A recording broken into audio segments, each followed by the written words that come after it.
It's moving, the hair is moving. A woman said with a terrified voice. What if your business was a front for something ancient and hungry? What if the beauty you sold was just the bait?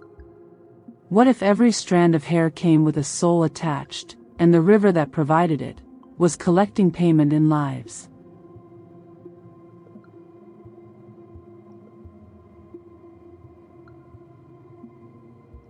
This is not a story about entrepreneurship.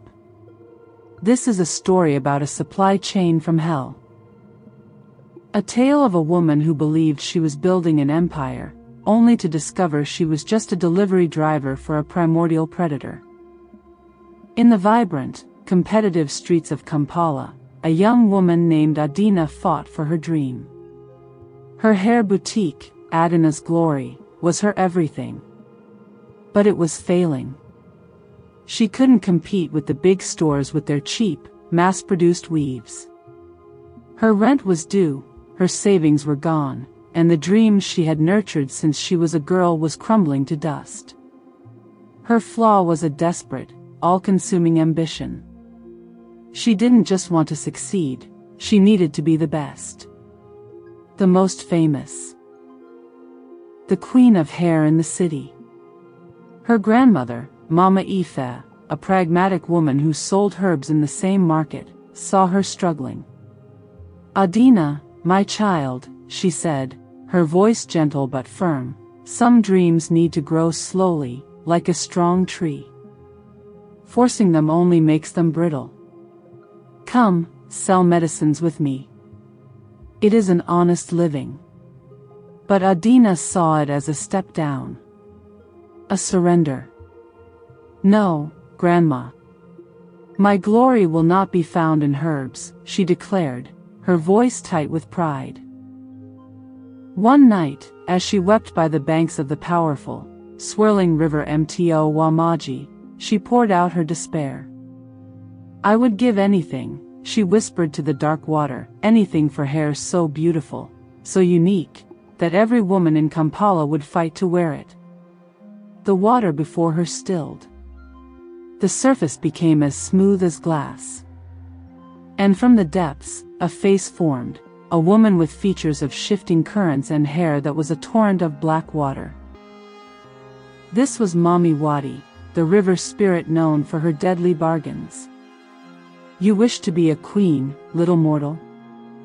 Mami Wadi's voice was the sound of a drowning river. I can make you one. I will give you hair. Hair like no other. It will grow from the riverbed itself, woven from the memories of the beautiful and the lost. She gestured, and a patch of the riverbank shimmered.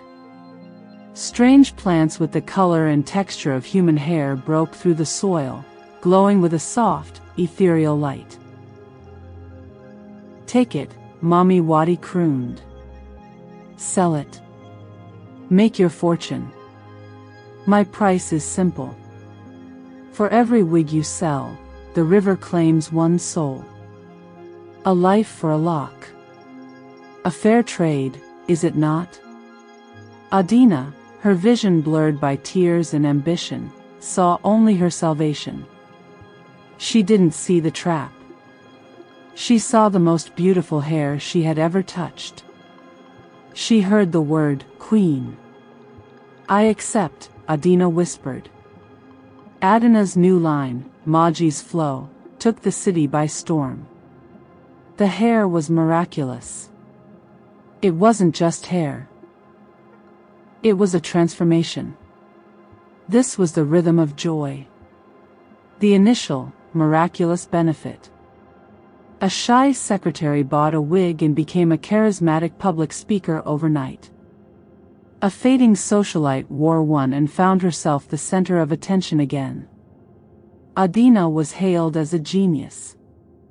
Her shop was constantly packed. Money flowed like the river that supplied her. But the consequences began to surface.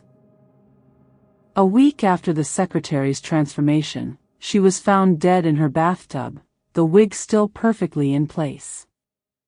The coroner ruled it an accidental drowning, despite the bath being only half full. Then, the socialite vanished during a boat party on Lake Victoria. The only thing recovered was her flawless Maji's flow wig, floating undamaged on the water. Coincidence, the city whispered. Terrible luck. But Mama Aoife knew better. She came to Adina's shop, her face a mask of fear. Adina, you must stop this. These deaths, they are connected to you. To this hair. The river gives nothing for free. It is not selling you hair, it is using you to sell death. You are its merchant of souls. Adina, surrounded by wealth and adoration, refused to listen. Grandma, you are jealous. You are trying to ruin my success. These are tragic accidents, nothing more. The horror became undeniable when Adina's own best customer and friend, Zara, bought a new, vibrant red wig. The next day, Zara was ecstatic. Adina. I feel like a new woman. So alive. But that evening, as Adina was closing up, she glanced at the wig displayed on a mannequin. She froze. The wig, it had grown. Just slightly. The curls seemed more defined. And for a moment, she saw Zara's face reflected in the shop window, superimposed over the mannequin's head, her mouth open in a silent scream. Terrified, Adina ran to the river. Mommy Wadi. What is happening? The spirit rose, her form now more substantial, fed by the souls she had collected. The bargain is being fulfilled, she said with a watery smile. The hair binds to them. It fills them with a borrowed life, a stolen confidence. And when they are at their peak, feeling most alive, the river calls its due. It always hungers for the vibrant ones. You are merely providing the menu. Adina realized the truth. She wasn't a businesswoman. She was a fisher of souls, and her wigs were the lures. Adina's guilt became a physical weight.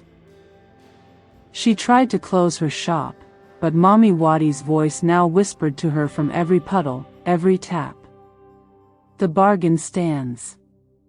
Sell, or I will take the souls of those you love.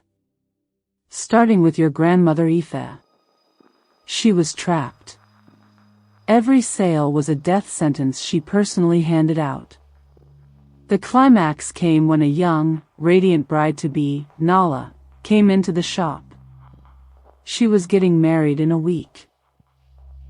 I want to be the most beautiful bride he has ever seen, she gushed, pointing to the most luxurious wig in the store, a long, flowing masterpiece that seemed woven from moonlight. Adina looked at Nala's bright, hopeful face and saw Zara's screaming reflection. She saw the secretary, the socialite. She saw her own reflection, twisted into a monster. She couldn't do it. As Nala reached for the wig, Adina slammed the glass case shut. No. Get out. It's cursed. They're all cursed. She began tearing the wigs from their displays, screaming, it's all a lie. The river takes your soul. Nala fled in terror. But Mommy Wadi was not so easily denied. The river outside the shop began to roar, its waters rising, crashing against the door. Adina stood in the center of her ruined shop, surrounded by the beautiful, deadly hair. She knew what she had to do. To break the bargain, she had to destroy the source. She had to reject the crown she had so desperately wanted. She gathered every single wig, every strand of Maji's flow, and carried them to the riverbank in the pouring rain. Mommy Wadi, she screamed into the storm. I reject your bargain. I am no queen. I am no merchant. I am Adina. She pulled out a lighter and doused the pile of hair in kerosene. The magical hair went up in flames with an unearthly shriek, the sound of 1,000 silenced whispers crying out at once. The river erupted.